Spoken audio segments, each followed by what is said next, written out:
police running up with their with the vest on, and they had guns like drawn and running towards the apartment building. And at first I thought it was the apartment building I was in, so I was like, hey, should we be concerned? They're like, no, it's fine, just go back inside. Then I seen the SWAT pull up, the bomb squad, and there were canines, and I was like, what's wrong? Like, do I need to be worried? And they're just like, no, go inside. And we seen them surround the building. They started breaking windows. They entered the apartment building, and we were still asking questions, and they're like, no, just go inside. It's gonna be okay. And then about like an hour later, we heard loud booming sounds, and so I was like, should we leave? And they would not let us leave the premises of our apartments. They wouldn't even let us come out our front door. And we was watching the news, and we see what was going on at Fed 316. And I was like so hurt about like the families and what they were going through, and I didn't, click in my head that it had anything to involve with each other.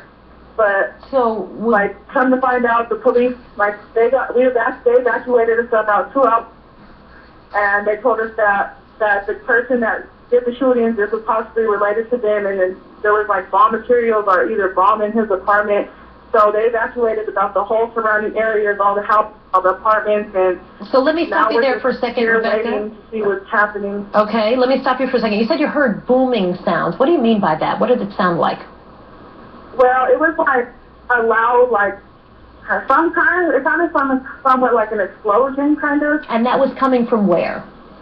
It was coming from the building that the squad had surrounded. So it's coming from this building that we're looking at right now. There was some kind of what you would describe as an explosion in or around that building? Yes.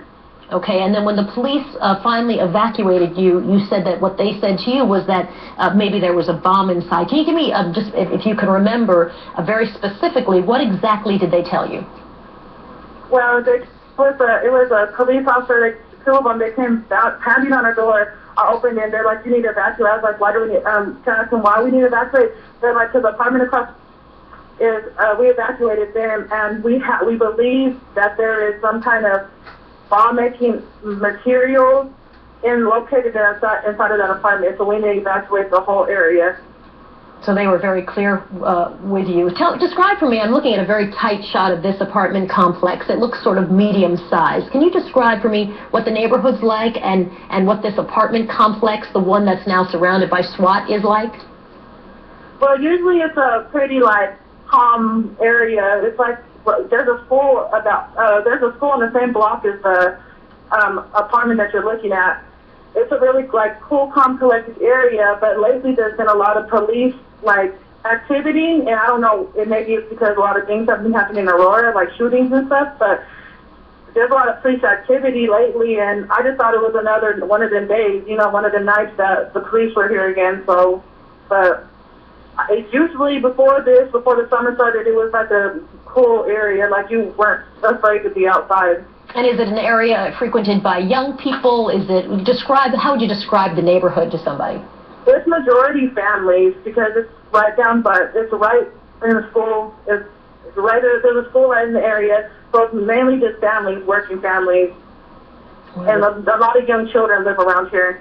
So where's everybody been moved to? I mean, where are you right now? Because obviously you got to move a distance back from that building, which is right near your building, and of course all the people in that building, and we're looking at live pictures of what we believe is the suspect's apartment building. Now the fire department using a crane trying to gain access through the window.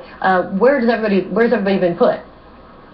Well, they evacuated two blocks, the whole perimeter, and they just have us we're probably about 5 blocks away from the scene, and they really didn't tell us too much. They just told us that we could be taken to a gym if we needed somewhere to go, but besides that, they just told us go stand on the corner. Rebecca Bradshaw updating us on what's happening in her neighborhood. This is North Aurora, and she describes it as a neighborhood full of families. It's now the focus of a SWAT team, and you can see the fire truck. They're trying to gain access to that apartment building through the window. They've been doing this now for the last hour plus that we've been watching it, Rebecca says that she heard a booming sound that she would describe as some kind of explosion from this apartment building. She said the police showed up with their guns drawn, sent everybody back inside to her complex, which is across the street. She says SWAT team, bomb squad, canine unit as well. And she said eventually, in the last couple of hours, they were evacuated, being told by the police doing the evacuation that we believe that there is bomb-making material inside that particular apartment building. This is consistent with what the police chief told us early this morning, in the very early hours after this terrible shooting at this movie theater, that in fact that they were searching the apartment of the shooter, the suspect, 24 years old, and heavily armed with 4 weapons now. Earlier we thought it was 3, but it's now been upgraded to 4, including an AK-type weapon. Earlier in an interview, the police chief said that he described the shooter as wearing some kind of a costume.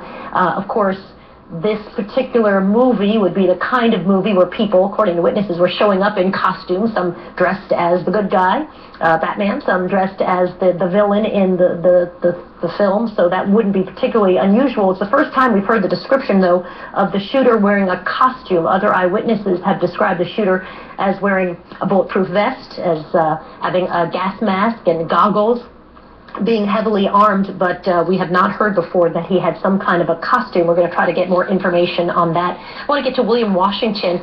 He was in the theater, excuse me, next to where the shooting occurred. One of the bullets went into the theater where he was. Thanks for talking to us, William. We appreciate it. Describe for me what you saw. So basically, you know, there was a scene, and part of it makes me feel like it was almost meditated this way, but maybe it was just dumb luck. But there was a scene where Anne Hathaway is basically in a shootout with the police. And so there's all these gunshots going through the theater. And at one point, you know, one of the shots just happens to be really, really loud. And, you know, it's so much so that I kind of go deaf for a second. I couldn't hear. I hear this loud ringing. And, you know, jokingly, I nudge my brother. I say, hey, you know, we're actually, I mean, you know, these sound effects have gotten pretty good. And then you can start to hear them again, and you hear people screaming in the theater. And then all of a sudden you turn to we were on the left side of the theater. If you turn to the right, you just see the smoke coming into the theater.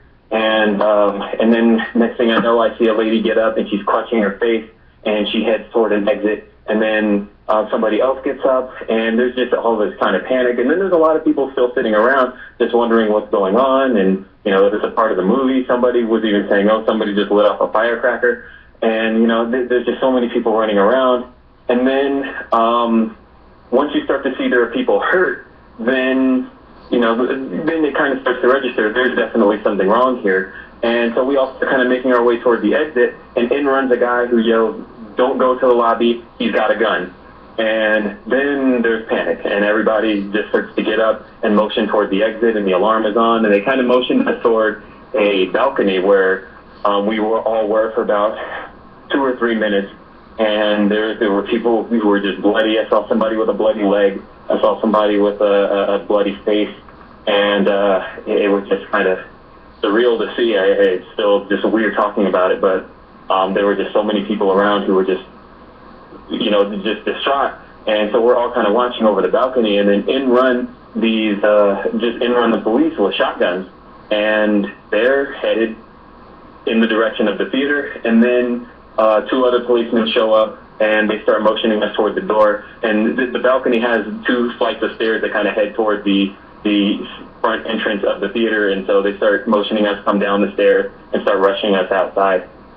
So you're saying the timing was so close to the actual action of the film? Because right, there were guns going off in the film at that moment in time, and so to hear an actual gunshot go off, you know, the only thing that registered was that it was much louder. We're looking at live pictures. I want to tell our audience of the apartment complex believed to be one that houses the shooter in this.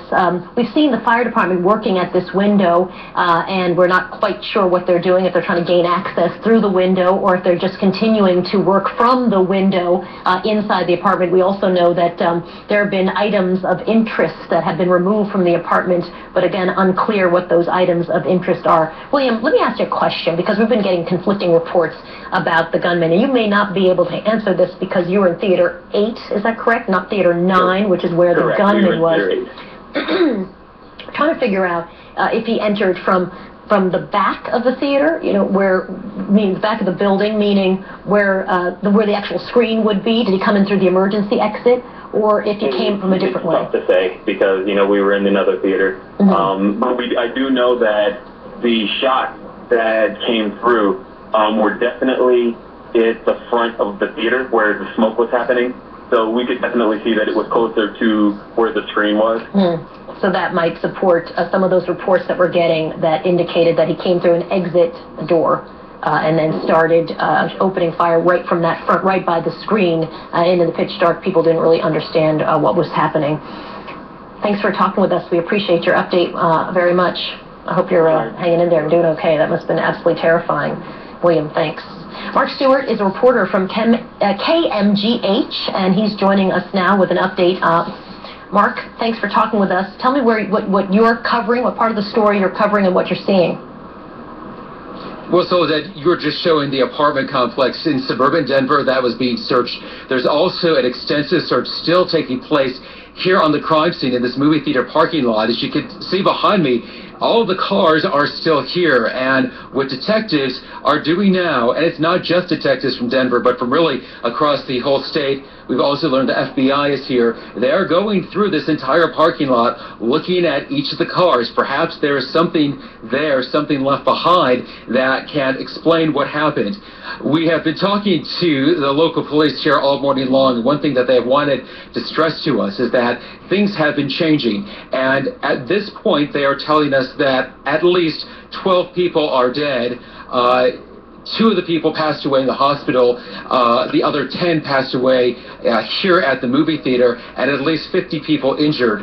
A lot of people here have been concerned because, as you mentioned, this is a Batman movie. There are a lot of children here, and there's been a lot of concern about the well-being of the children. And at last check, I believe at least 6 children were taken to the specialized children's hospital here in the Denver metro area.